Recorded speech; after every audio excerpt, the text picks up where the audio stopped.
एक taxi driver है और इसके घर पे इसके परिवार वाले इंतज़ार कर रहे होंगे कि वो आएंगे और परिवार अपने आप में फिर से दमक उठेगा।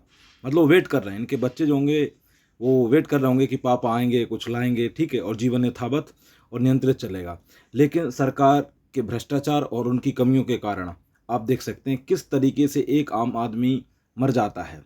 हम इससे जीएसटी का हिसाब ना पूछें, हम मेडिकल की भर्तियां ना पूछें, देश में इतना भ्रष्टाचार हम ये ना पूछें, सड़कों में हम आरटीआई ना लगाएं, पुल बह जाएं, गिर जाएं, इसका कोई हिसाब ना मांगे। ये सब पूछना है तो कहाँ जाओ, दूसरे देशों में चले जाओ। इस देश के नेता कभी कभी ऐसा लगता है कि इतने लिज्जर और इस तरीके से मतलब कहते हैं ना बेशरम हो चुके, मतलब इन्हें कोई फर्क नहीं पड़ता है। अब इस पर संसद में बहस होगी, विपक्ष अपनी रोटियां सेकेगा, सरकार अपना बचाव करेगी। इसे क्या मिलेगा, इसकी एक कीमत लगा दी जाएगी, 10 लाख 20 लाख रुपए मुआवजा दिया जाएगा। ये जिम्मेदारी लेने के लिए कोई तैयार नहीं होगा, कोई आगे नहीं आएगा कि हाँ हम ये जिम्मेदारी लेते, हमारे डिपार्टमेंट का काम था, कोई मंत्री नहीं आएगा।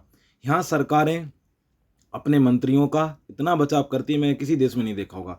अगर यही घटना किसी दूसरे देश में घट जाए, विदेश में घट जाए, तो वहां पर क्या होगा, इस्तीफे तक दे दिए, सरकारें तक बदल जाती। लेकिन हमारे यहाँ तो संभव ही नहीं है ऐसा, क्योंकि इतना कू और इतना गलत सिस्टम है जिसकी कोई जिम्मेदारी नहीं लेता है। ये आम आदमी की जिंदगी इस देश में। ये दिल्ली का एयरपोर्ट है, आपने देखा होगा कि वहां पर किस तरीके से छत गिर गई और 5 लोगों की मौत हो गई। लेकिन ये तस्वीर बहुत कुछ बयां करती है और बहुत दर्द देती है कि एक फैमिली जो इसका वेट कर रही है, पापा टैक्सी ड्राइवर है, टैक्सी चलाता था, लेकिन इस पर गिर जाती है और जिंदा आदमी मर जाता है।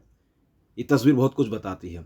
तो ये आज की एक खबर थी जो बहुत मुझे दुख देती है, कहें कि हताश कर देती है। इसके बाद अगली हमारी जो भारतीय महिला हैं और अंतरिक्ष में गई थी, ठीक है, अमेरिकी नागरिक हैं, भारतीय मूल की महिला सुनीता विलियम्स। दरअसल वो फंस गई हैं, ठीक है। अब सवाल है कि नासा बचाएगा या रूस बचाएगा या एलन मस्क साहब बचाएंगे, क्योंकि जो स्पेस क्राफ्ट है उसमें क्या है कि बहुत कम ईंधन बचा है, मतलब आधा बचा है। तो ये सवाल है, अब वो उनको आना था 1 हफ्ते में, लेकिन वो अभी 23 दिन से वहीं पर हैं। सुनीता विलियम्स, आप जानते होंगे इनके बारे में, अगर थोड़ा बहुत आप रुचि रखते हैं सामान्य ज्ञान में। आप देखेंगे कि ये 5 जून 2024 को गई थी, और जिस चीज़ से गई थी, जो अभियान था, उसका नाम था स्टाइल लाइनर, स्पेस क्राफ्ट के नाम से गई थी।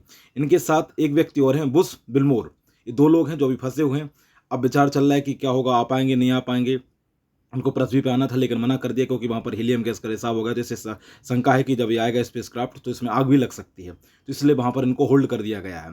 हालांकि नासा पर भी आरोप लगाया कि वो अनदेखी कर रहा है, जो कमियां थी उसको स्पष्ट नहीं बता रहा है, ठीक है। इस तरीके देखिए, इसमें गए थे, इसमें बैठे हुए हैं, ये स्पेस क्राफ्ट है, ये फंस गए हैं। अब कब तक आएंगे क्या आएंगे अभी कुछ भी कहना मुश्किल है, मतलब स्पष्ट नहीं है कब तक इनकी वापसी होगी। दोनों लोग वहीं फंसे हुए हैं। अब देखते हैं कि नासा इस पर क्या काम करता है, रूस या तीनों जॉइंट में मिलकर इनको वहाँ से निकालते हैं। ये इस तरीके से, ये हमारी अर्थ है, ये हमारा ऑर्बिट है, ठीक है। यहाँ पर ये लोग क्या कर रहे हैं, घूम रहे हैं। अब देखते हैं क्या होता है। होप कि बहुत अच्छा हो और ये लोग वापस आ पाएँ।